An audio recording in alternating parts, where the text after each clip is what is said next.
Very much for attending. Can everybody hear? I know from here it sounds good. I want to make sure it sounds good from there. Just to let you know, this entire session is being videotaped. If you have any comments to make, they need to be on a microphone, whether it's one of the committee members up here. We'll make sure their microphones are on. Or if you want to make a comment, it should be done at the podium on that microphone. Otherwise, it cannot be heard on the taping. So we will need somebody to speak from there.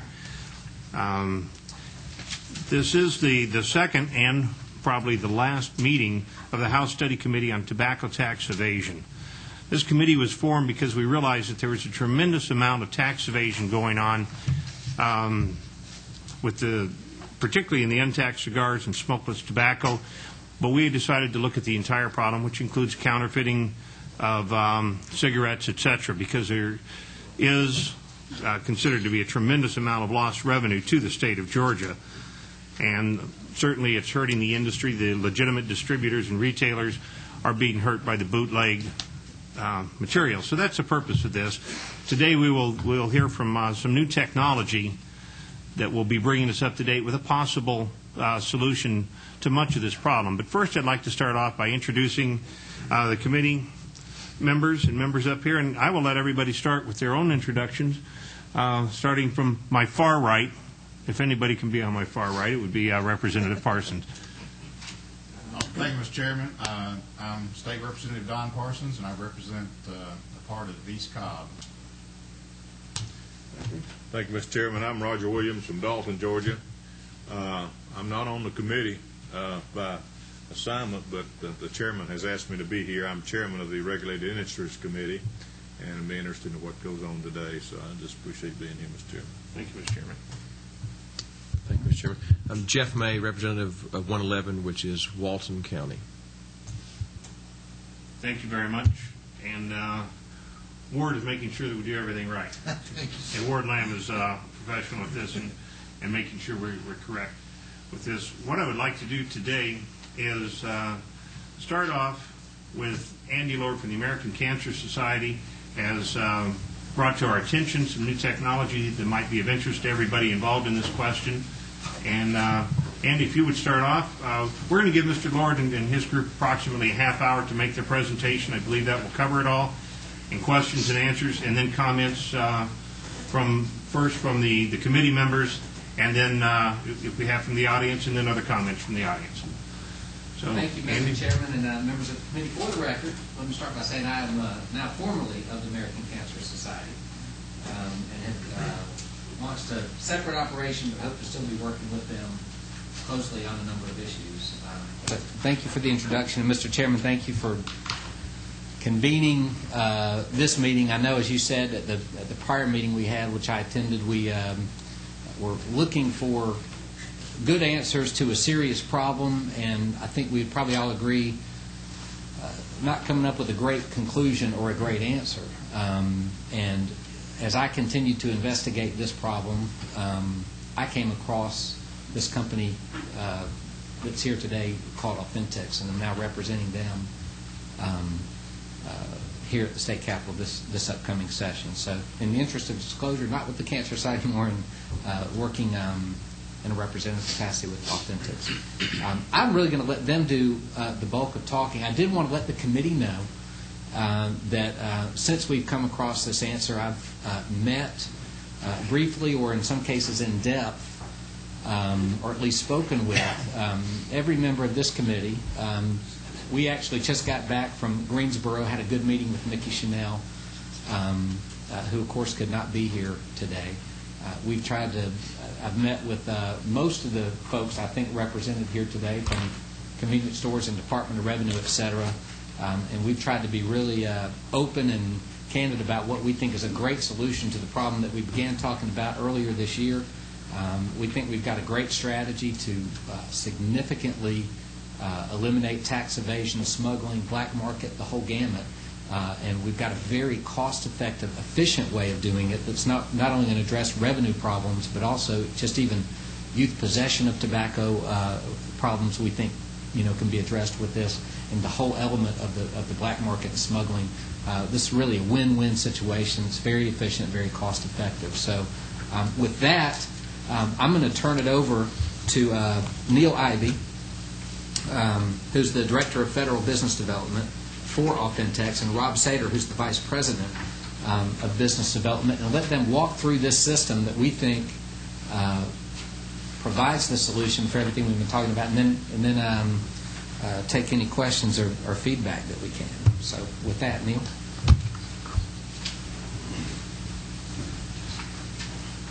Neil, if you can, if you might want to pull that mic a little bit closer to you so we can get a little bit better recording. Yeah, after walking around with him all day, I thought he was going to be a lot louder than that, but it must have been the microphone. Thank you, Andy. Thank you, Mr. Chairman, for convening this committee. Appreciate the opportunity to come and speak in front of you all today about a solution that is really cutting edge. It's brand new to the market. There's really nothing out there that's quite like it, and it's sorely needed. Cigarette, tobacco tax evasion, whether you're talking about cigars, smokeless, or packs of cigarettes, whatever it might be, is estimated to cost state revenue, state governments, billions of dollars every year. A state like California loses approximately $400 million. A state like Georgia, the estimates are running from $17 million on the low end to, once you start including all of the cigars and smokeless tobacco, up to $30 million. The numbers we're going to present today are going to be on the more conservative side. We don't want to run around like Chicken Little yelling the sky is falling, and we don't want to overpromise anything, but we think the conservative numbers have solid enough impact to understand what it could be and what we could do, given an opportunity to implement a full solution. I'm just going to read briefly from our written remarks that will be submitted for the record. There's two main ways that Georgia is currently losing money from tobacco tax revenue. First is when cigarettes are smuggled from lower tax states. I mean, we all know what's going on: cigarettes, cigars, smokeless product. Nobody's denying that this is happening. States like the Carolinas, where there aren't even any tax stamps, it's a simple enough procedure for any 14-year-old with access to the internet to go on and Photoshop an image of a Georgia tax stamp, slap it on a pack of cigarettes, and go sell it as if it was legitimately taxed. Those tax stamps really are currency. I mean, they should be treated the same way, and right now they're not. There's not many security features. These are tax stamps that depend on developments made back in the 1950s. And obviously, organized criminal element, terrorists are not sitting back there and saying, well, it's a 1950s technology. We're only going to try to defeat it with 1950s technology. They're on the cutting edge, and they're going out there, and they're trying to defeat it in every possible way, because this is a serious revenue stream. It's a low-risk, high-reward activity that people can make a lot of money off of and take a lot of money away from the state. And so it's what this system does is it finally gives the agents the tools that they need to be able to go out there and enforce the laws as they stand on the books. To improve this tax stamp, security features need to be added that are virtually impossible to defeat. Every system has an Achilles heel. There's nothing that's going to be the silver bullet. But the more levels of security and layers of security that you can apply onto it, the broader you can reach back into the system with software and databases connecting the Department of Revenue to the ultimate person who's actually even selling the cigar, the tobacco product, the better off you're going to be and the harder it's going to be to defeat that system. Our digital stamp solution, as we like to call it, utilizes advancements in nanotechnology. It uses covert markings, uses barcodes, database proprietary software, all the way down to color shifting ink and pretty pictures of peaches or whatever we might want to put on there. It's a simple, elegant solution that has all sorts of technology in it, but is very easy to use out in the field with a simple handheld device that just tells them, yes, this is good, or no, this is bad. There's nothing, you don't have to take anything back to a laboratory, you don't have to compare it against something else. It's all done in the palm of your hand with a simple device. By encrypting all this data that we're talking about, we are creating additional firewalls, essentially, that the bad guys got to crack through to try to counterfeit this solution. And it's been our experience in other industries and other verticals where we do fiscal tax recovery programs that at a certain point, the bad guys throw up their hands and say, all right, we're walking away. Maybe we're going to go do this somewhere else. We'll find some other state to do this in. Or maybe we're just going to take a break for a couple years and try to figure out how to defeat it. So constant vigilance is necessary to improve security features and to keep on it and keep it moving forward so that they never do catch up to you. Because if you sit back and wait, as we all know, the bad guys will catch up. My colleague Rob Sayer is going to go through the overall system and how it works and how it processes. I'll just say that we estimate that once this thing is established, within the first year, the program will pay for itself. Within 5 years, it could return as much as $30 million to the state revenue department. And these are based on figures from our experience in other fiscal tax recovery areas where we work with fuels, spirits, all around the world. And based on very conservative estimates, again, of what the state of Georgia is losing today to tobacco tax evasion. And with that, I'll turn it over to Rob Sayer, our Vice President of Business Development.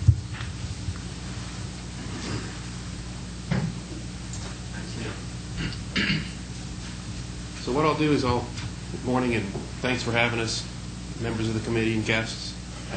What I'll do is I'll take us through a handful of the slides. I think you have some of those in your packets in front of you as well. If you don't, we have copies up front here for you. We didn't get any. Oh, okay. There's some packets right there. I'll start off with a very, very brief overview of Authentics and what we do. We're an authentication company, and we engage in anti-counterfeiting and brand protection services for commercial and government clients.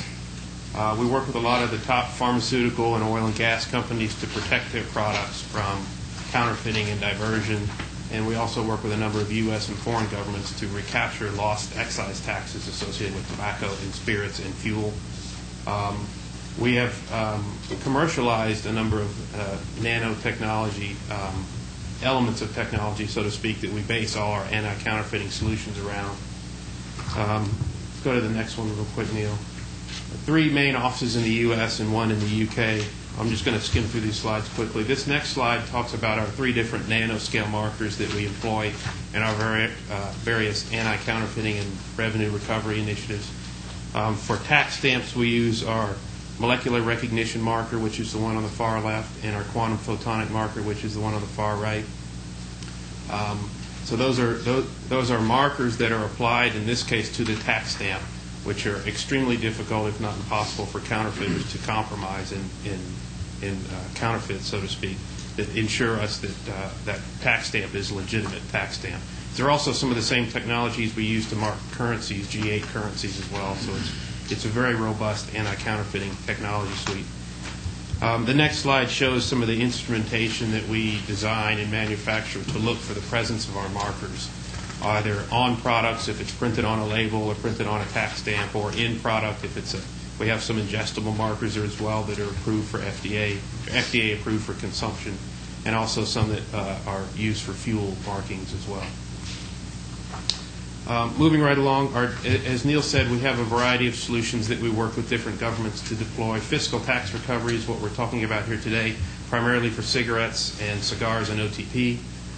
Military applications is another active business area of ours, as well as our value document practice, where, as I mentioned, we have markers and protect a number of currencies around the world. So moving right along, that brings us quite quickly to the next slide, which is a representation of what we think a digital tax stamp might look like for the state of Georgia. And there's a number of security features built into this stamp, differentiated from the current stamps that are out there on the market. One is the Intaglio ink with some forensic markers in it that, as you can see, is represented in that peach. And Intaglio printing and Intaglio ink is the same type of printing and ink that's used in currency, and U.S. currency has got those fine little ridges, if you feel them, around bills. There's a tax letter which differentiates the different tax rates, and there's the most noticeable security feature on this stamp is that visible barcode. And we can make that either visible or invisible.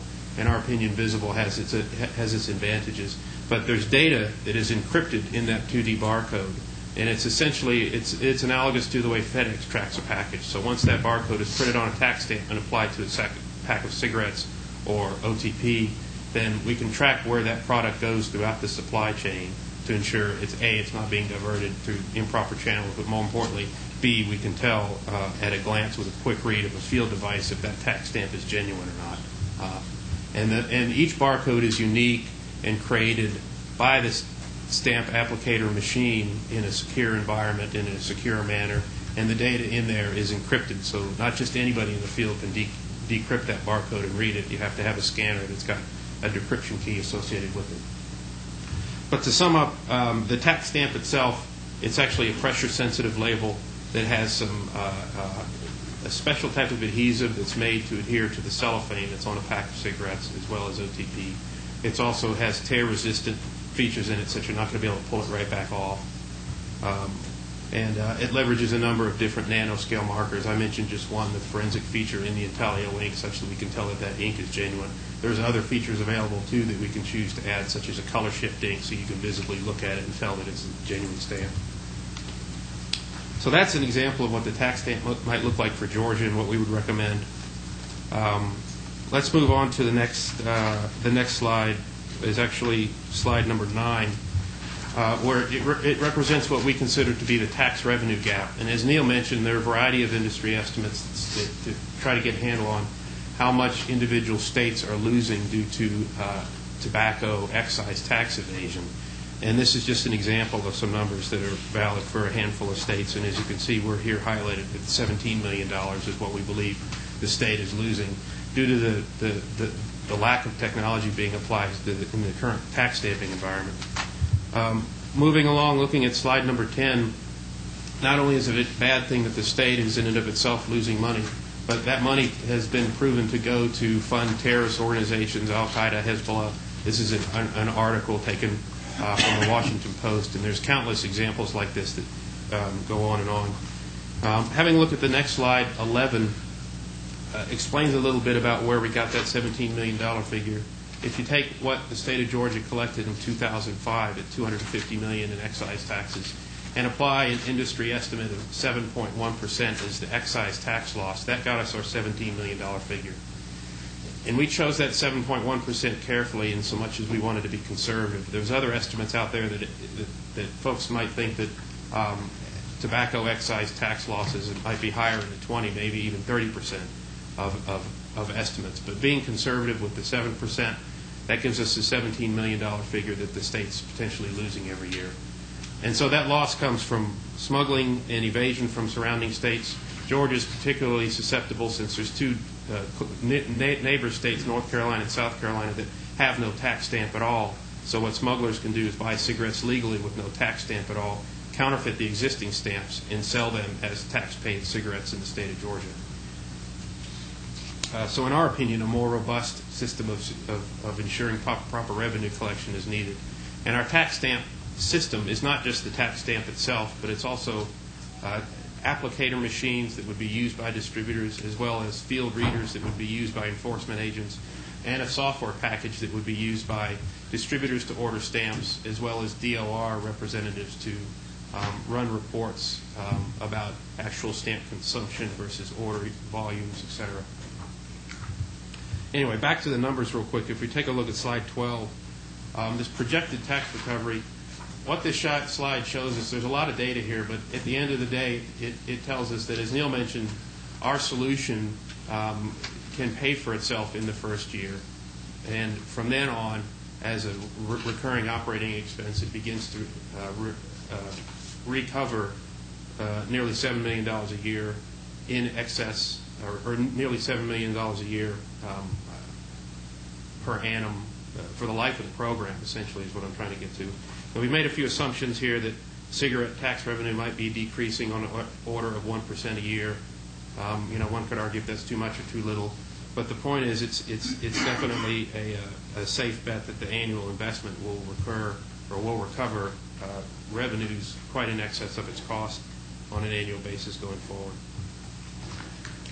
This next slide, slide 13, is just a cute little example of the smuggler's business case. So if I'm a cigarette smuggler and I want to exploit the tax differentials between Georgia and, say, South Carolina, and if I bought a tractor-trailer load of cigarettes and paid the 7-cent tax stamp in South Carolina and moved them to Georgia and applied a counterfeit tax stamp to those cigarettes, then I stand to make $60,000 every time I do that. And there's a well-known, or it's well understood that there's a an element of organized crime that exploits state tax differentials from state to state. And again, there's a large supply of cigarette or tax stamp-free cigarettes in the U.S. coming from South Carolina, North Carolina, and North Dakota, not to mention Indian reservations that sell without tax stamps as well. So having a look at slide 15, this slide discusses the limitations of the current solution. The stamps themselves, the current tax stamps, it's technology that has worked for a while, but it's limited in what it can achieve and what it can do. And there's well-known cases of counterfeiters creating these tax stamps themselves. Sometimes they don't necessarily adhere well to cigarettes. And the technology platform itself, in so much as the substrate of the stamp, does not allow for much improvement upon what it is. It's a small little thermal sticker that's applied by tax stamping machines. And another downfall is that they're essentially printed documents, and they're worth 37 cents a piece, each one of these little stamps, at the time that they're printed. And so there's challenges associated with the distribution and storage and application of those stamps as well, because they're essentially currency. Whereas our system differentiates itself because the stamp itself does not have this 37-cent value applied to it until it gets applied to the actual pack of cigarettes and that 2D barcode gets printed on it.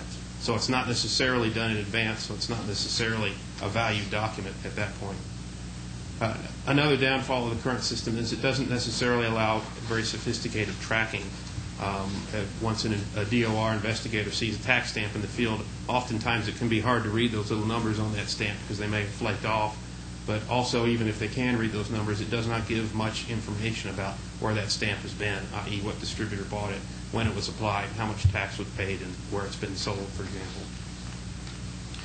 So having a look at the next slide, 16. 16 is just a snapshot of the applicator, and for the distributors in the room, it's a red stamp machine that applies and prints these digital tax stamps. Slide 17 is a picture of the handheld scanner that can interrogate these stamps in the field. So anybody that's authorized by the DOR or the state to possess one of these scanners can scan the stamp, and without any connectivity to any central database, they can read on that handheld scanner all the information that's encoded in that 2D barcode, such as the date and time of application, the name of the distributor that applied the stamp, the value that was paid for that stamp, and the denomination, if it's supposed to be a 20 or 25 pack of cigarettes. So just to sum up on slide 18, the key advantages of a digital tax stamp solution, our digital tax stamp solution, there's multiple layers of security. Each stamp has overt, covert, and forensic security features associated with it to try to defeat counterfeiters. Each stamp is essentially an individual portable database as well, as such that there's all information, as I mentioned, regarding the distributor, date and time of application, etc., is all encoded into that 2D barcode that's printed on that stamp. They don't fully exist until applied. So in other words, until that code is printed on that stamp, until it's applied by the machine, and until it's scanned by the vision system, which is a scanner that's on that machine, they don't exist and they're not ready for distribution. So it makes them much more secure. Digital validation, each stamp is validated inline post-application. When you see that machine running, it runs at 100 cartons a minute, and it applies the stamp, and it prints the barcode, and it scans each barcode as it's moving through the machine. So it's validated inline right there. And there's a number of features built into it to help the distributors work through problems associated. If there's any sort of wastage or spoilage, they can go back and get credit for unused stamps or credit for stamps for which there are problems, etc. And finally, field verification. They're field verifiable by these handheld scanners that don't necessarily need to be connected to any sort of database real time, such that DOR agents can go out in the field and decode and interrogate those stamps as they find them right there. So to summarize on the very last slide, from our perspective, Georgia's losing a significant amount of revenue with the current tobacco tax stamp system. The authentic solution can be applied to cigarettes, and equally well cigars and OTP. And finally, we're ready and willing to assist with legislative efforts to require a counterfeit-resistant digital tax stamp, and also work with the industry representatives in the room to build a program that works with them. So that is all. I went through those slides extremely quickly, but we should have plenty of time for Q&A now. Rob, thank you very much. We really appreciate the presentation. What I'd like to do is remind everybody in the room of some of the questions and comments we had in our last meeting and remind some of the committee members.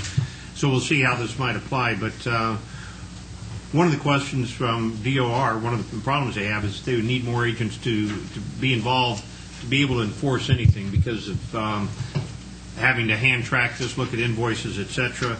I had asked at that time if there's any way to indicate that if anything's been paid on cigars, even the packs of cigars, like the 5-packs you might get with, I think we're talking to the Swisher people, the Swisher Sweets.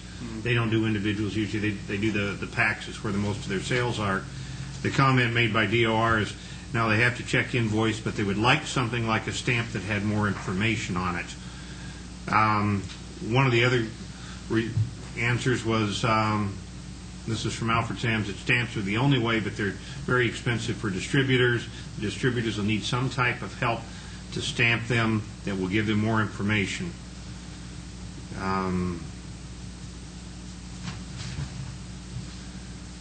Mr. Rich from DOR again said there's no simple answer except for stamps.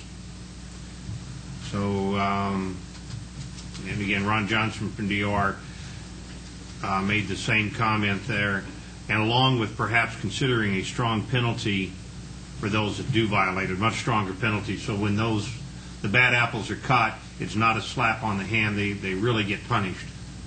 It was one of the other recommendations that was along with that, which personally I concur with. But that's just a little reminder of where we were, some of the discussion that we'd had last time, and why I felt that this particular presentation might apply to where we'd ended last time, because our results last time was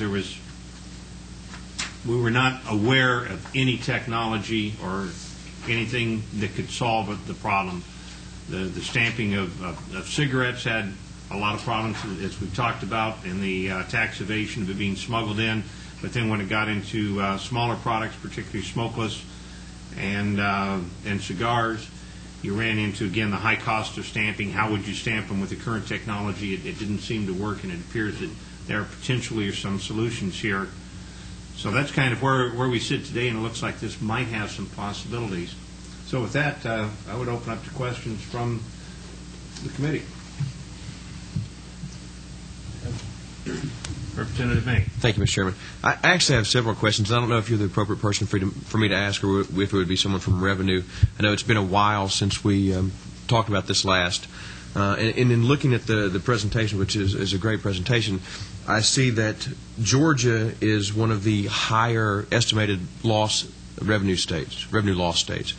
And I'm wondering, why is it that, or according to your presentation, why is it that Georgia is one of the higher ones compared to the states that are surrounding us?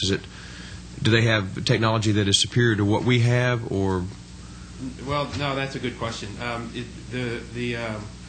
That estimated tax losses is very much a function of volume of cigarettes, which in Georgia it's reasonably high. Although I guess with respect to surrounding states, it's somewhat on par. Mm-hmm. Certainly, there in terms of the shading colors on this chart, right. There might be a couple. Certainly, North Carolina and South Carolina have absolutely no technology. Right. So in that case, that puts them at an advantage, and Georgia at a disadvantage, since they're in some respects a source of a lot of the problem. But to do some more due diligence around maybe states to the left between us and Texas, there might be a few more shades of red if we were to go back and look at the numbers. But I think, to your point, it's a reflection of the fact that the tax rate in Georgia is right about moderate. It's not high. It's not super low. There's lower states surrounding us. Mm-hmm. And therefore, when there's a tax differential like Georgia has, particularly compared with neighboring states, it creates a unique opportunity to exploit that differential.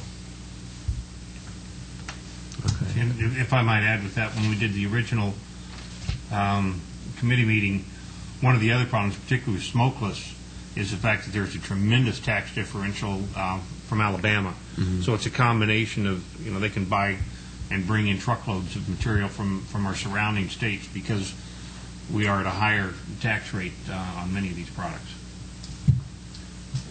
If I could continue, I noticed one of the machines that you in the presentation can do 100 cartons per minute. Mm-hmm. the technology, the equipment that we use now to apply the stamps, how fast are they able to be applied to the cigarettes or the cartons of cigarettes? Do you know? They run 60 cartons a minute. Okay. roughly. So it would be a lot faster. It's a net improvement to the distributors in terms of the productivity of the machine. Okay.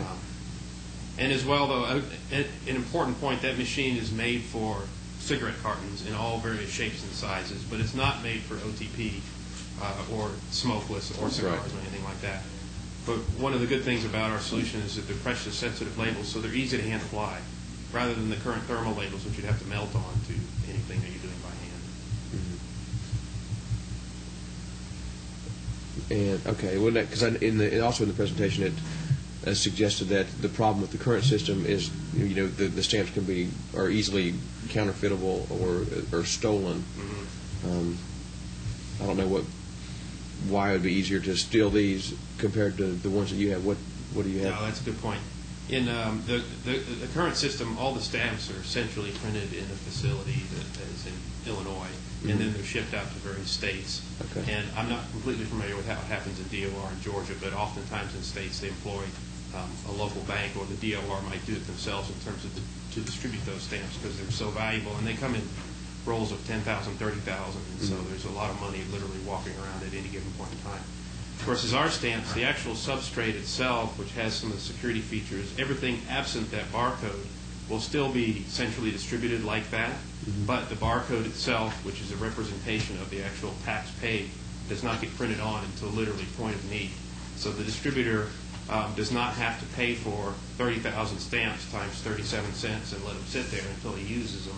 The distributor just pays the actual cost of the stamp substrate, which is significantly less than the tax rate, and then only has to pay for the actual barcode as it's applied and printed. So the distributor doesn't need to pay for all these tax stamps in storage and then hope to use them as quickly as possible. The distributor just pays for them in real time.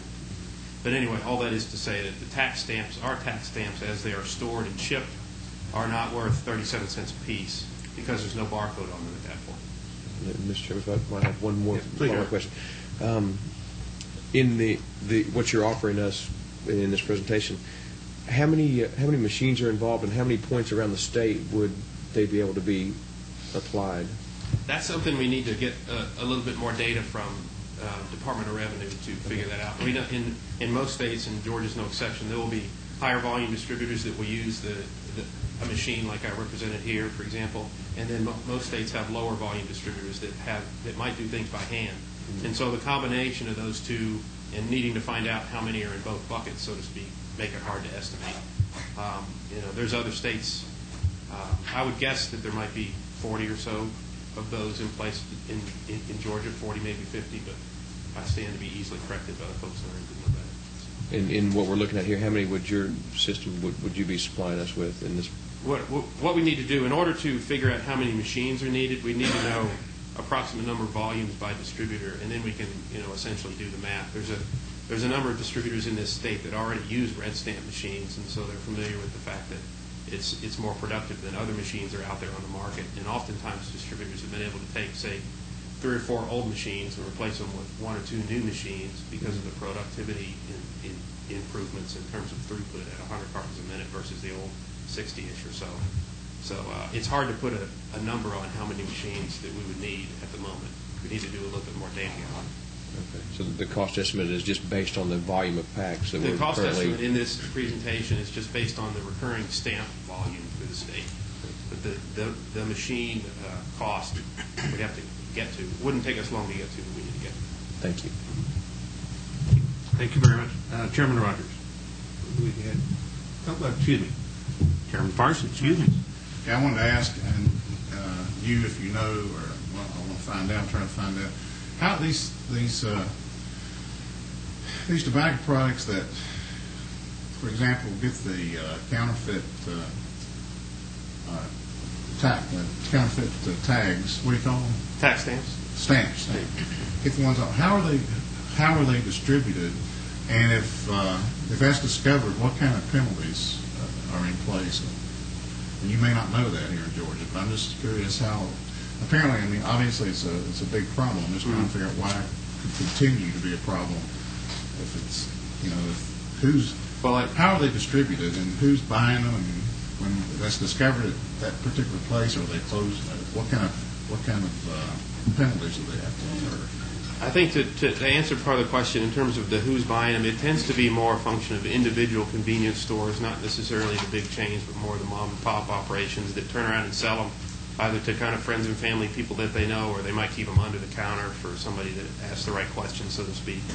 But in terms of where they get them and distributed, there's a variety of most folks would agree, and certainly I agree, that the majority of distributors are particularly the ones in this room, and the higher volume distributors are the law-abiding distributors in the group, and that would probably welcome a chance to drive the guys out of business, those that are doing the smuggling.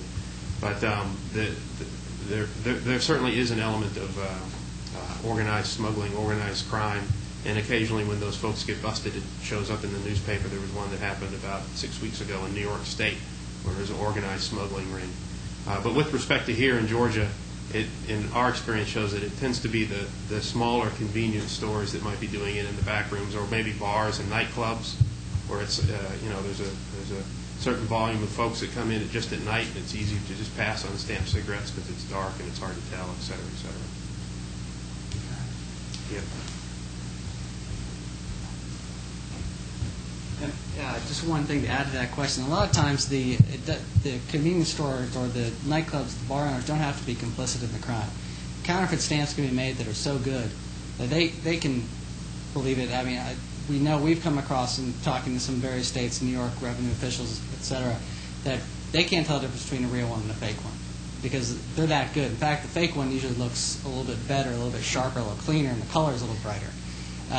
So to ask the guy running the 7-Eleven or the convenience store that he should be the policeman out there and he should be able to tell the difference by just his eye is really asking him to do quite a bit.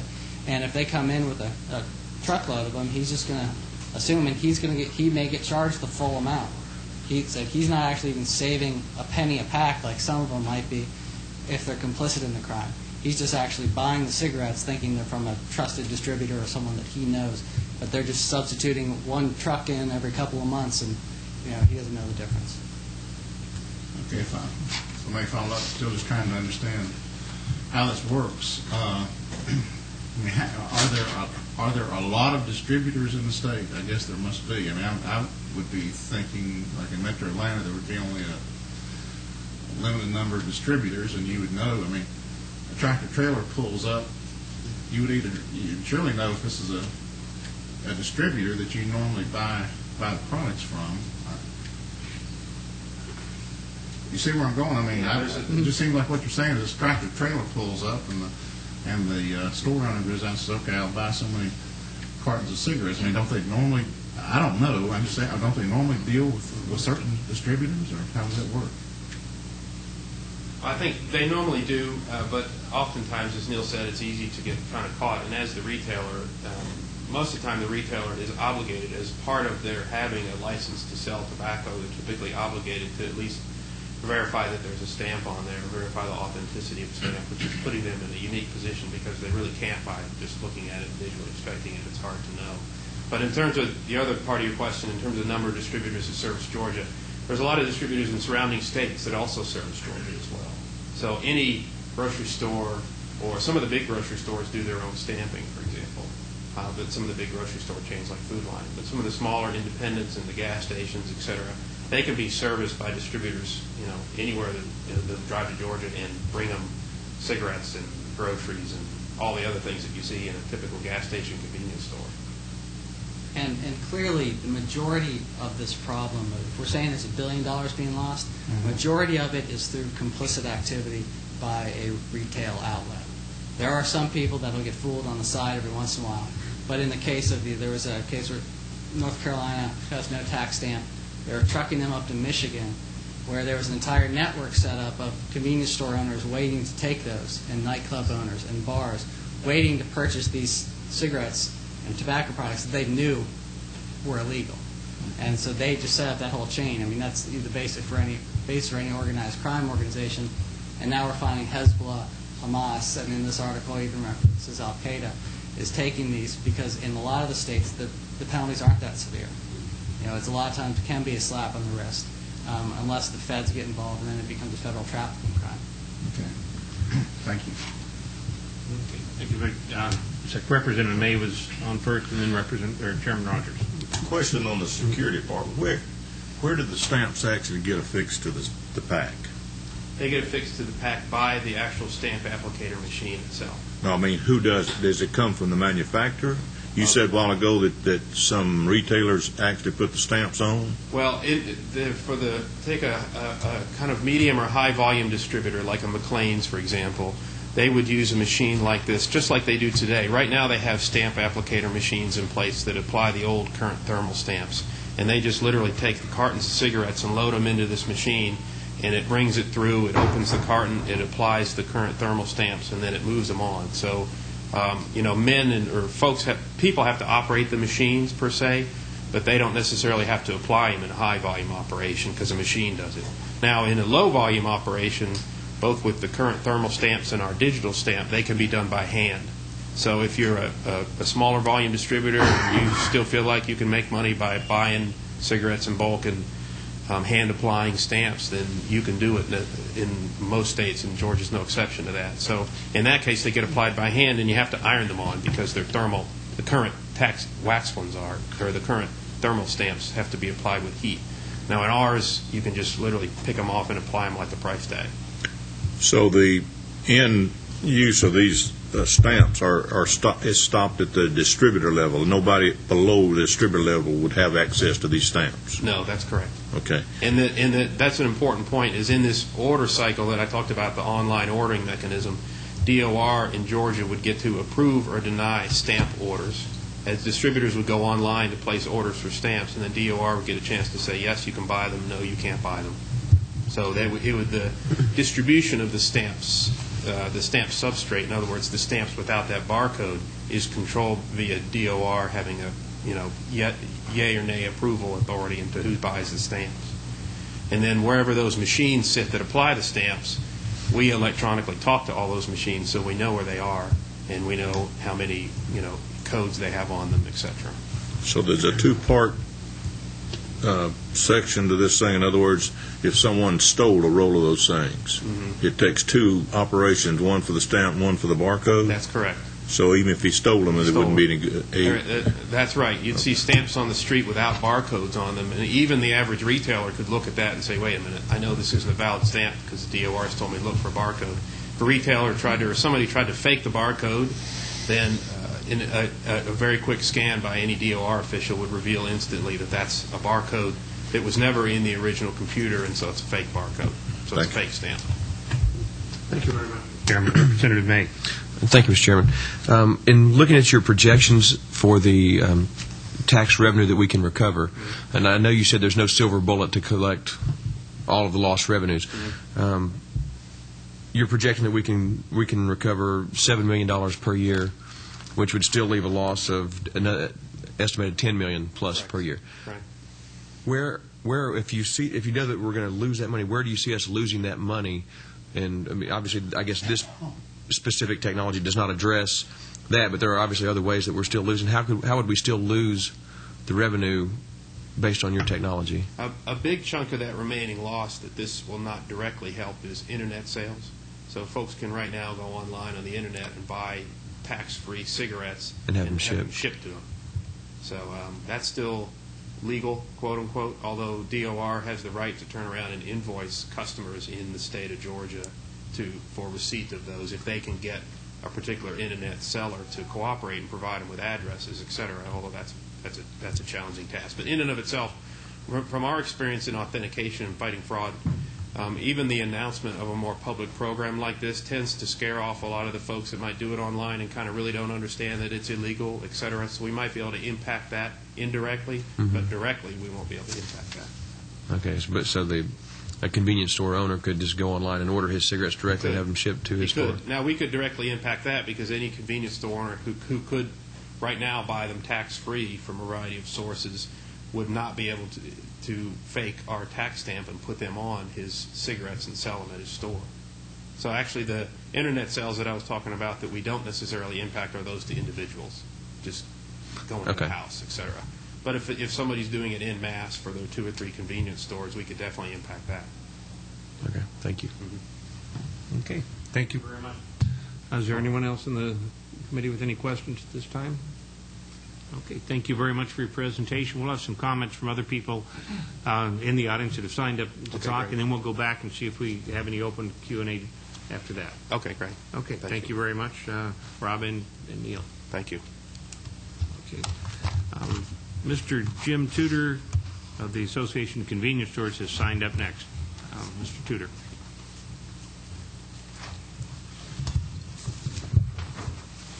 Mr. Chairman, members of the committee, I will be providing a copy of my prepared remarks, but just a couple of things that I would want to say on the front end that are not in my prepared remarks, so don't look for them.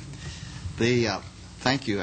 This was a very interesting presentation, and certainly we in industry are always very much interested when technology can come to bear.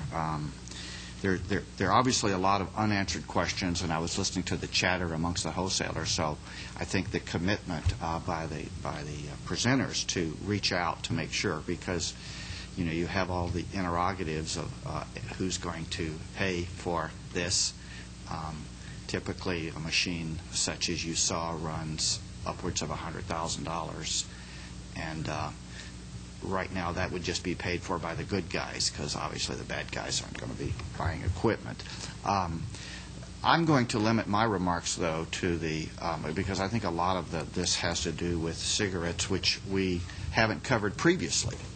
And to the extent that there was some reference to the concept of stamping OTP and cigars, we would certainly have to very carefully consider that with any provider, because the challenge you have, you could stamp today, given how inefficient our current stamps might be. But what we have found is that is an extremely labor-intensive operation. So we would certainly want to look with any provider that would be proposing that we try to apply stamping to OTP and to cigars to see if the new technology has somehow taken so much cost out of the system that might be something that we would look at. But the state's not doing that, and we haven't done it for a number of years, simply because there's no uniformity in packaging, unlike cigarettes, and it does create some technology issues, which, again, hopefully working and discussing this further. And I think also it is important to note that anytime you have a new venture that hasn't been tried on this particular product, you would want to make sure that because of the amount of the investment that we went forward very carefully, and especially since it may be someone else's money that you would be, in theory, legislating that they spend. All right, back to my prepared remarks. Thank you. Mr. Chairman, members of the study committee, certainly it's good to see all of you back after a successful re-election. This is 21 years here. I think this is the first 2-year study committee that I've ever been aware of, so welcome back. I am president still of the Convenience Store Association. When we were last together, we had about 260 companies. There are about 15 less now as consolidation continues to impact our industry. But more than a year ago, we did come to this committee, and we thank the committee with a problem. And that is still that at the time we came to you predominantly because with working with our wholesalers, we were very much aware of a problem with cigar and smokeless tobacco products, which has been noted coming. And the reason they do come into our state from other states is for all the reasons you've just heard.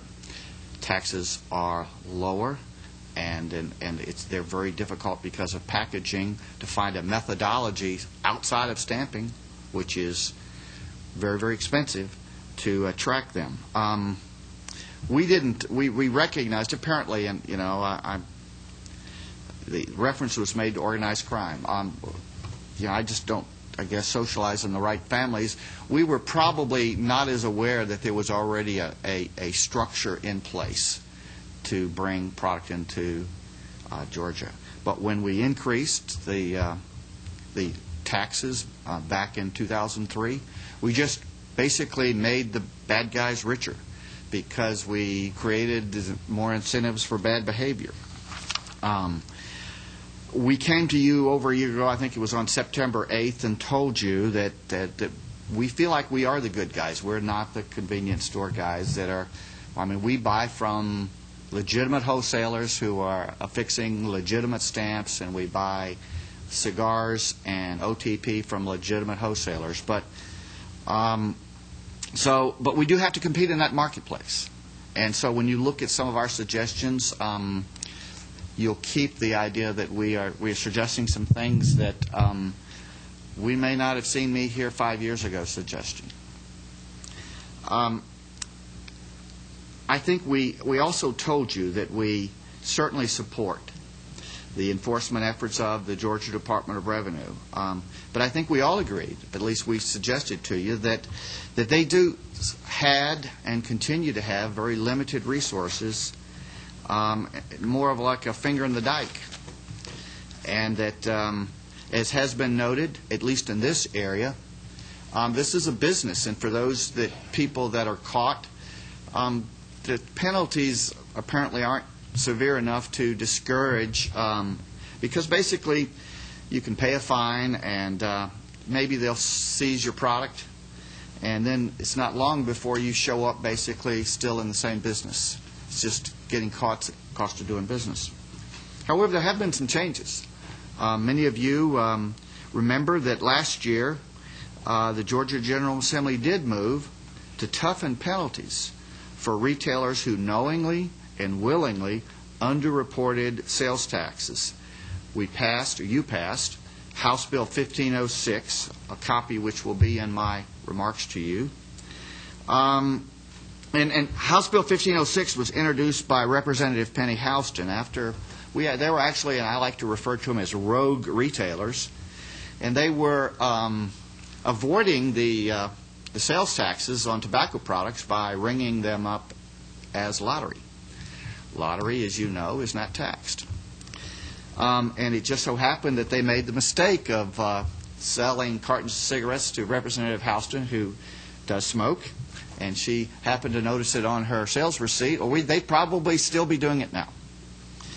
Well, as a result, though, what happened was that the penalties for this sort of behavior were increased to a misdemeanor of a high and aggravated nature, with penalties up now to $15,000 with increased jail time, and we supported that. And basically, I think one of the things as we look at our recommendations, one of the things we can do, Mr. Chairman, is to look at that bill, and I'm not sure, and I would not claim to be a lawyer, and I didn't sleep at a Holiday Inn Express, but whether or not the provisions of House Bill 1506 as it relates to the underreporting, whether or not some of these activities may already be covered. Because certainly it is a underreporting, and it certainly is knowingly and willingly. We learned when we were together that apparently we can't prohibit retailers from purchasing from out-of-state wholesalers. I'm still not clear, and I'm sure maybe you can find out whether or not those out-of-state wholesalers still have to be a licensed Georgia wholesaler to sell in Georgia, but I apologize for not knowing the answer to that. But as I understand the law, if I am a retailer and I do purchase from an out-of-state wholesaler, it's my duty to remit the taxes on that out-of-state product that's purchased. And there seems to be the rub, because if I can do it and there's not a lot of enforcement, it's difficult to track, we've really incentivized this sort of behavior. So regarding House Bill 1506, as I mentioned, we'd like you to look and see if somehow that maybe not be covered. If not, we certainly would, one of the things we think this committee can do, or members of the committee, is that there would be language that would be introduced that apply the provisions of the new statute to cover activities such as failure to report taxes on such products or underreporting such taxes. What else has changed? Well, I think you'll hear from wholesalers, but my general consensus is that tax evasion, since we were together a year ago, not only continues, but continues to increase, which you would expect because it's highly lucrative. Now, I guess the second thing we can do, and it's certainly good, again, having Chairman Parsons here, I think the second thing we can do involves the resources which are devoted to enforcement. Increased penalties, which we think are good, really mean nothing if additional resources are not available for interdiction and audits. It's clear to our members that resources directed to this area, very similar to the proposal that you heard today, would have an immediate and a complete return on investment. I don't know if you're hunters, but this is really, well, you heard testimony over a year ago that when you go out and do these, it's like hunted in a baited field. I mean, it's there. I mean, it's just how many do you want to catch today? And so that's something that, you know, that when you're considering resource allocation, that is something that I think very much like the publication of the fact that there are stamps, I think publication of the fact that arrests are on the rise goes a long way towards letting someone know that the state is serious about this. We don't think any additional fees for the legitimate operators are necessary because right now the entire burden of the enforcement is actually being paid by the legitimate retailers who are in fact collecting the taxes and remitting them to the general funds. To add further fees and taxes to the business costs of the legitimate people only really decreases our ability to compete with the tax cheats. Our tax system, as we all know, is based on an honor system. It always has been. And we really depend on business owners to follow the law. But unfortunately, what we find is more and more businesses willingly violate this honor system with no apparent repercussions. The word is clearly out amongst many in the community that no one is watching, or at least there are not enough eyes out there. I sense the same frustration that the chairman alluded to, and that we're aware of this as a real problem, but there's no real. We didn't find any real off-the-shelf solution in Georgia or in any other jurisdiction. Someone once told me about attending a committee meeting where the chairman said, "We have a complete agreement. We've agreed on everything but the words." And I think that that's kind of the situation we're in right now. I think we all agree we need to do something, but I think there are some things we can do. Whether technology is a part of that solution is something that hopefully we can look at and work for and see what costs are, you know, what the real costs are, and then look at the return on investment to assure there's also a return on investment for the retailer. 1, we recommend that the committee's report to the Georgia General Assembly include the following. 1, increased penalties to include possible loss of licenses issued by the Georgia Department of Revenue, alcohol license, the Georgia Department of Agriculture, tobacco license, and the Georgia Lottery Corporation, lottery, for retailers who have been found guilty of willingly and knowingly failing to remit taxes or underreporting taxes on sales for which the tax is not included in the transaction and are the responsibility of the retailer to report.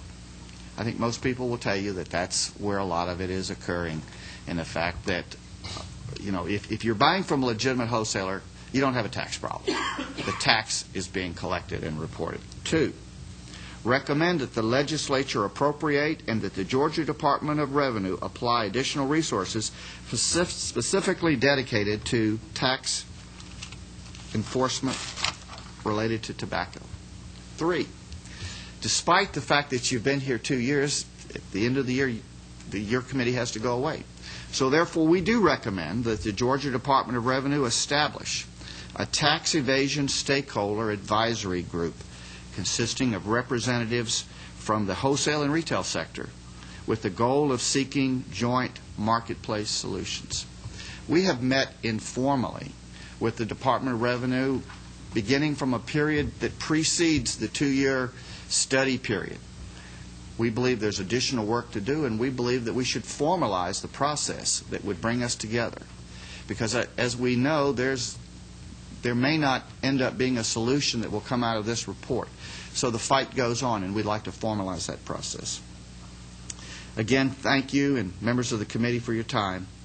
Certainly, as the good guys, we remain committed to seeking solutions that go well beyond the time that this committee's work is completed. And thank you, members of the committee. Thank you very much, Mr. Tudor, and thank your association. They've always been most helpful in working with the legislature, and we appreciate all that you do in every area. At this time, I believe Chairman Parsons has a question. Thank you, Mr. Chairman. I wanted to ask, you'd mentioned that when we raised the taxes on tobacco products a couple of years ago, 3 or 4 years 2003, yes, sir. that the bad guys got richer from it.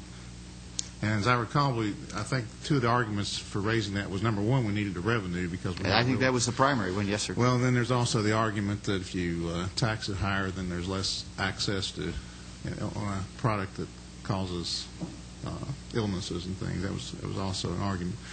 But and that's not a very honest way to approach that. I'll have to say that. But as far as making passed by one vote, if I remember, sir. As far as the way making the bad guy, to your knowledge, I know this is not why you're here to testify, but to your knowledge, how much have we actually made the good guys of the state of Georgia revenue better? Do you know? Well, yes, sir. I think initially the first year, if I remember, and I know Andy was wearing a different hat at the time, and we had some long discussions on it. I told him that the numbers that they were promoting were about $40 million short, and we didn't bet anything on that. But there's the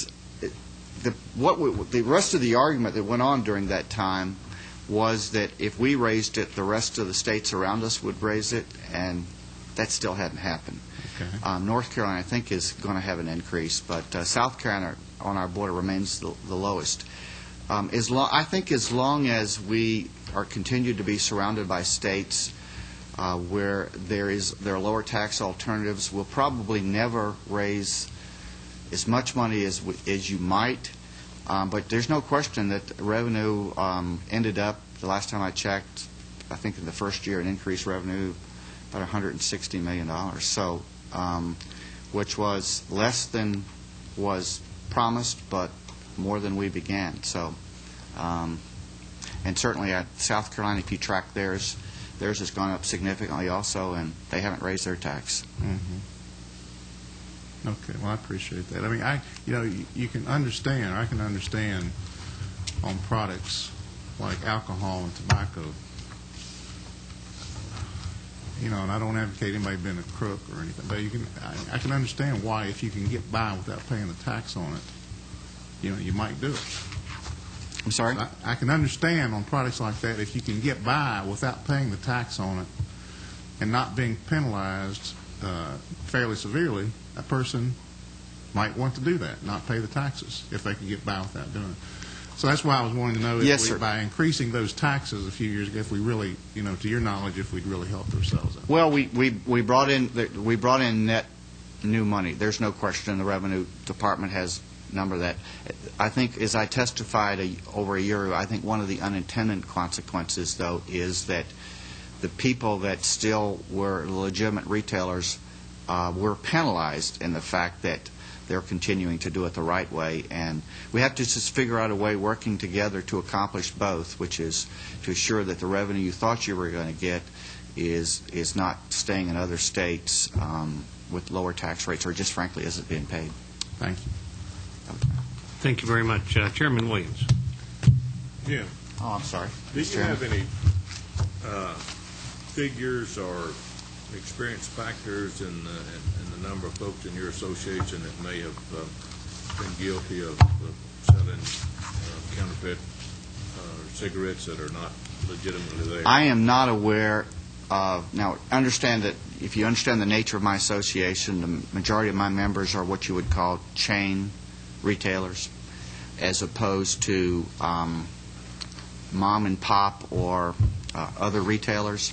So because of that, I would say the vast majority of my members get their tobacco products from a recognized wholesaler, and they do that simply because of the sheer volume that they do. I am not aware personally of any member of our association that has been charged with any sort of counterfeiting in any way involved with tobacco. I've got kind of pretty good inside knowledge of the fact that we've got a lot of these operators in the convenience stores that are not of an American descent and have no loyalty to our country that are involved in buying these unstamped cigarettes, tobacco products. And I don't know how prevalent that is, but I do know it goes on. No question, Mr. Chairman. And typically, though, someone that and I didn't include this in my remarks, and I don't want to be. Typically, someone who is doing that sort of activity doesn't want to pay dues to an association so that they know, what the law is.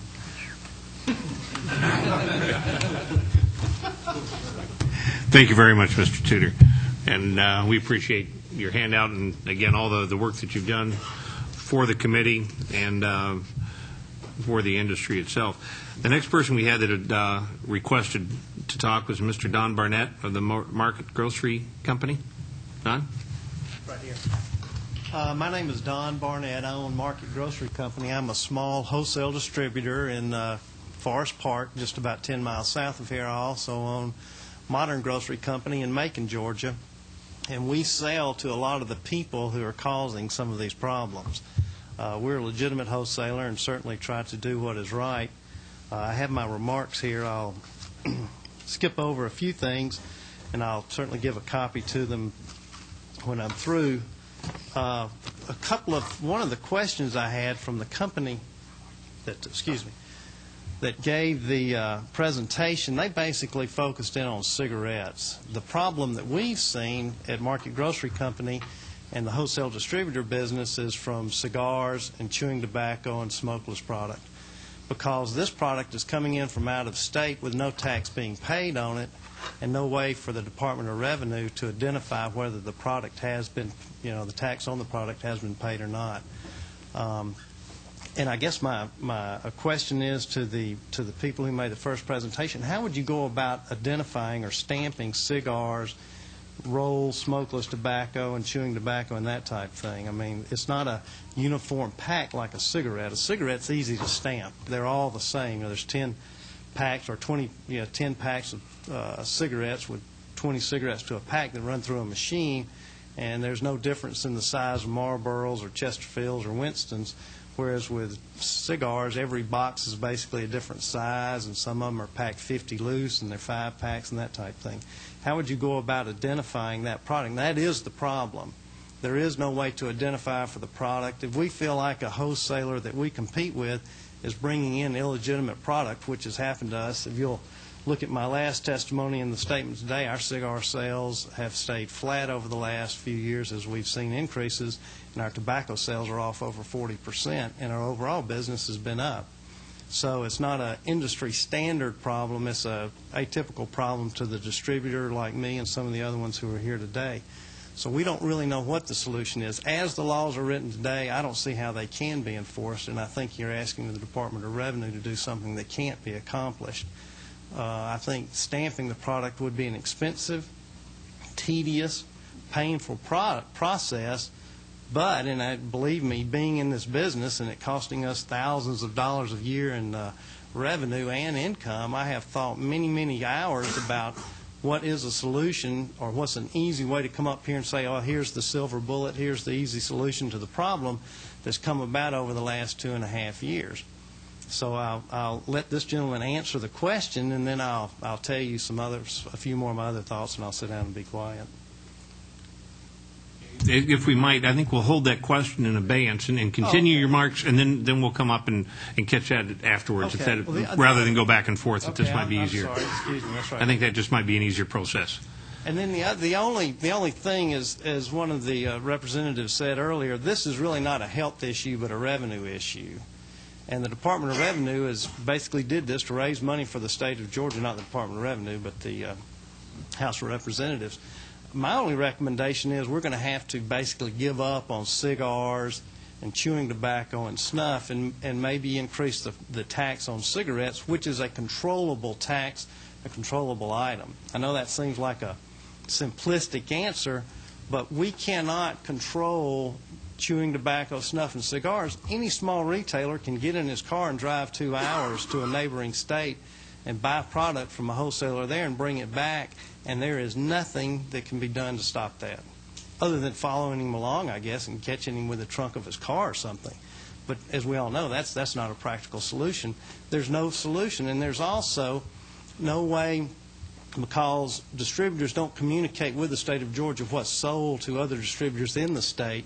A lot of these small, independent, foreign-owned distributors in the state are buying their product from other wholesalers out of state, bringing it in. There's no way to track this product. They're selling it cheaper.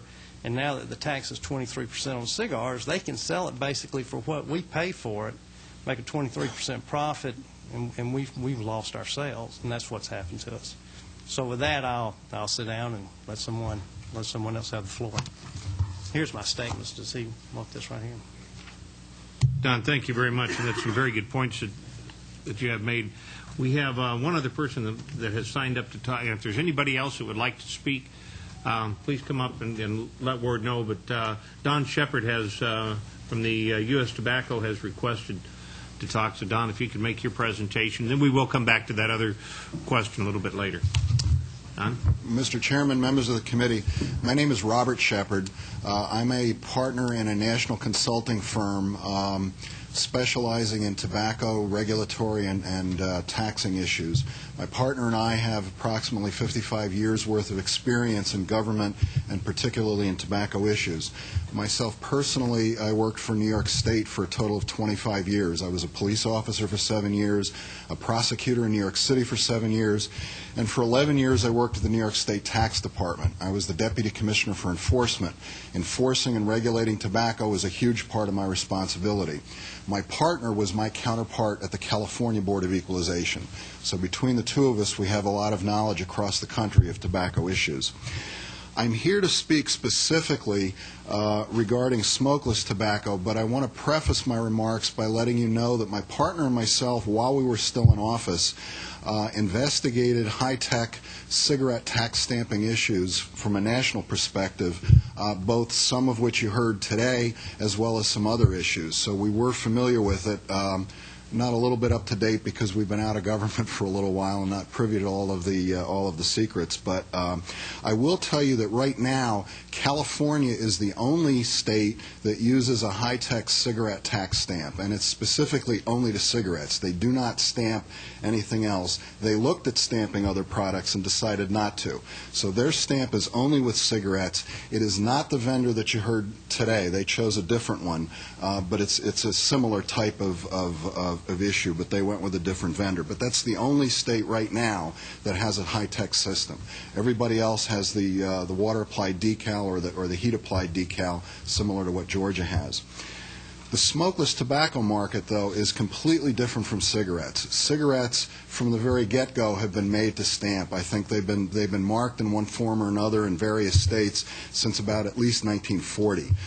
They come from the manufacturer, made to be marked and made to be proven that way.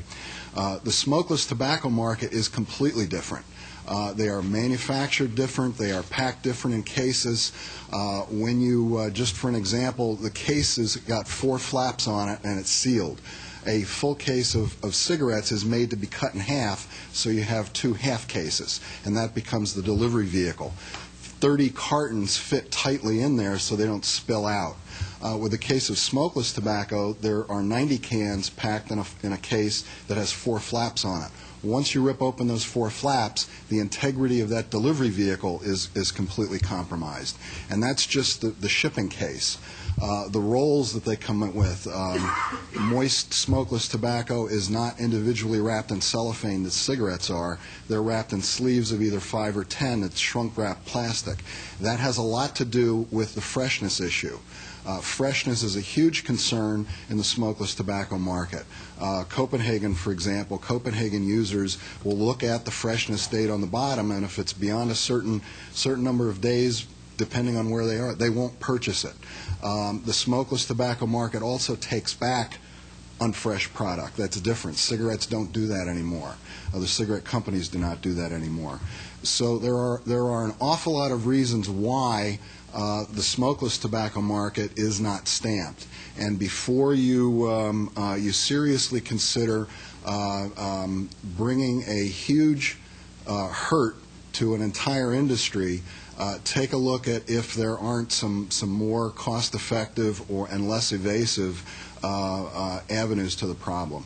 I was not able to personally testify at your last hearing, but I did submit some written testimony in which I had indicated if you're concerned about some of the revenue problems, there are some other reasons why your revenues are down in the moist smokeless market. I'm not saying that smuggling doesn't exist. I'd be ludicrous to do that, but there are some other reasons why your revenues are down in the moist smokeless market. So that's pretty much the end of my off-the-cuff remarks. If you have any questions, I'll be happy to attempt to answer. Okay, thank you very much. Anybody on the committee? Representative May. Thank you, Mr. Chairman. You said that California is the only state that has the high-tech system. Do you know how long they've had it in place and what the effects it has had on California's revenue problem? It was implemented probably about a year and a half ago, maybe a little bit longer, and then they went through a test phase to basically to iron out all the bugs. That phase was over with a year ago, so it's been up and running for about a year, and I believe that they've brought in several $100 million more on cigarette tax stamping than they did previously. But you also have to understand, as Mr. Tudor mentioned just before, California made a very serious commitment on the government side of things to beef up enforcement. So they did bring a cost to the industry, and they did, because these high-tech things aren't cheap. They're a lot more expensive than the current system. But from the government side of things, the government made a very conscious and very serious and very costly commitment to go out and do street enforcement, and that has paid off. You can't have one without the other. I know just about all the people at Georgia Department of Revenue. They're great people, but frankly, there's not enough of them to do everything that they're asked to do. Thank you. Thank you very much. Are there any other questions? Thank you very much for your presentation. And if we would, Rob, or I guess if you could perhaps answer that question if you take the podium, if you remember the question, or do you want to repeat it? Yeah, no, I think the question was essentially how would we recommend stamping OTPs and cigars and smokeless, et cetera. And we recognize that clearly there's some operational challenges associated with doing so. I mean, you could physically easily enough do it by hand, but operationally that creates a lot of challenges with the volumes that large distributors and wholesalers work through. Perhaps there's ways to do it in bulk at just the case level or just the roll level rather than individual cans of snuff. At least that point when a retailer receives it in bulk, they can tell that this entire roll of 10 cans of snuff, for example, has a stamp on the outside, so that it's legitimate. But at that point, you lose a bit of the efficacy of it if individual cans of snuff are perhaps not stamped. So clearly there's some operational considerations that have to be taken into account. From a technical perspective, from a stamp perspective, it would be easy enough to apply. It'd just be like putting a price tag on each one. So it wouldn't take a huge amount of time. A distributor would have to touch each one of them. There are no automated machines on the market that would do that necessarily. But it's definitely there's no secret or there's no single answer rather to that question. It's definitely something that deserves study. And I think one of the points that was made earlier by Mr. Tudor is in terms of the capital expenditures required of distributors, which is a valid point. We're going to work to try to seek appropriations for that to not require the distributors to bear the cost of this type of a program, because we understand that it can be big, particularly for a large distributor or a small one. And then finally, one of the benefits, and several of the speakers have made several points about DORs, one of the goals of this program is to equip DOR with the latest technologies, not just from a hand scanner and field enforcement perspective, but also from an internal IT capability perspective to allow DOR to more effectively do their job of auditing distributors and monitoring use of stamps and payment of receipts compared to actual volume of tobacco products moved, et cetera. And we think that the IT benefits or the information technology benefits associated with our program shouldn't necessarily be overlooked. But we do agree that in order for a program like this to have its maximum effectiveness, DOR should be allowed to enhance their enforcement capabilities. Okay, thank you very much. Are there any additional questions? Chairman Rock. Mr. Shepard indicated that California right now is the only state that has this high technology. My question would be, as far as we're concerned, have you tested your equipment, or has there been a test run to see if it's perfected? We get into these things, and then, like you said, it took a year to get it perfected. And I think on a state's attitude would be, if we're going to get it, it ought to work to start with without having to. We do this with computers, and it just causes all kind of problems. So right. has it been tested? The answer is yes. We've been testing our system extensively, and every component of our system has been used in our other commercial and government solutions elsewhere. And in fact, there's several components of it. One is that little 2D barcode. It's in use by distributors right now. There's a distributor in Washington State that uses it, for example, and it's used on the West Coast. So that part has been proven and tested. The red stamp actual machines that apply them, those are in use right now today. There's over nearly 300 of those machines in use at a variety of distributors around the country. So that technology is proven. But we've been testing it extensively, and what we did is Authentics did not bid on the California solution on purpose, because what we wanted to see was the first entrance to the market and let them get it up and running. And we've designed some specific components of our program to improve upon the California solution that's in place. But to your point, yes, it's extensively tested. Anyone else? Is there anyone else in the audience that has any questions or pertinent information that they would like to impart to the committee at this time? Yes, sir. Could you come to the podium and identify yourself so we can have you on record? And thank you very much, Rob, for your answering that question. I'm Don Childers with Home Folks Wholesale in Augusta, Georgia. And my question would be, in counterfeit stamps, we have not encountered any that I know of. We've not encountered counterfeit cigarettes. So I'm not sure that's the emphasis in Georgia that's the problem.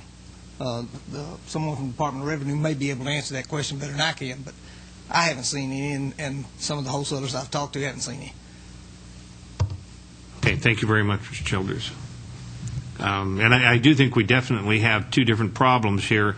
The cigarette tax evasion is something that has come more to light recently, and it is entirely different both in its cause and its solution than we have with the OTP and cigars, because, again, the difficulty of applying tax stamps to them. So I think we still definitely have a problem there. I think it might bear looking at for perhaps regulated industries next year to look at the possibility of going to something different with the cigarette tax stamping. I'm not going to say we need to do it, but I think it needs to be looked at, because quite often one thief, and I'm going to use that word, I think that's very good, a thief that steals in one area is more likely to steal in another area. And if we are able perhaps to stop a retailer from having a very lucrative business in cigarettes, he might be less likely to continue on with those same illegal activities on other products, because cigarettes have an extremely high volume, as we know. I was amazed to find out that some of your convenience stores that a majority of their revenue comes from tobacco products. Mr. Tudor and some of the other retailers could tell us exactly, but it's the amount of revenue that comes from tobacco in some of these stores is absolutely staggering. And many of the high-volume stores, particularly around the perimeters of the state, are the ones that are more likely to do it, and many of them are not members of the association. I know I myself have gone in and bought things as simple as a bag of ice and noticed that the clerk rings it up on an adding machine. And it always irritates him after he does that, gives me my change. I then ask for the receipt. And he has to go back and go to a different drawer and do his cash register. So there's a tremendous amount of tax evasion out there. And they are with some of the more independents. So that might be one of our recommendations. I know that there are a few states that do tax stamp and some of the OTP products. And perhaps one of the hard questions that might have to be looked at and discussed with the legitimate wholesalers is perhaps the time and effort of doing some more manual type of stamping. Would that offset the loss of revenue that they're having today from the thieves and tax evasion? That's kind of a question that has to be looked at and balanced, and perhaps even answered by the industry themselves to see which is the largest cost. Perhaps it might be worth it. Perhaps industry can come up with some semi-automated applicators, or perhaps something could be looked at. It was suggested looking at the sleeves, because again, in the freshness issue, if somebody breaks the sleeves, they're not going to have it, and if somebody came in to audit from DOR, they could at least check the sleeves. I don't know if that's a viable thing or not, but it might be something to be looked at. Perhaps some of the stamping information and barcoding could be applied to some of the invoicing, because then you can track back time and quantity purchased. So there's a lot of ways to look at it, and I think this committee will take all the information that's been presented today and in the original meeting and create a report on it. And a lot of that information will go to DOR and to regulated industries, because that would be and perhaps Ways and Means, as it's a revenue type of issue, for those committees to look at some of these recommendations a little bit more in the next year. This committee does sunset here at the end of the month, and we'll take these recommendations. We'll pull together everything we have. I'll present it to the committee for their review, input back in, and then we will print a final report. I will tell you, it will be brief. We're not going to print every word. We'll condense it. I don't like 40-page reports. Nobody reads them, including myself. They're a waste of ink and paper. We'll try and get it within a page or two of the basic findings and recommendations, so you can read through it, come up, and then if anybody has more questions, we will have the data for backup to go along with that. But thank everybody for coming. If you'd like to provide any additional information in writing to us afterward, we'll look at that. But I will be wrapping this up shortly after the new year. We're getting close to the holidays. I don't know how much I'll do in the next few days, but you can provide if you have any new or different information. There's no use repeating existing information. But I thank everybody for your attendance, and with that, we adjourn the meeting.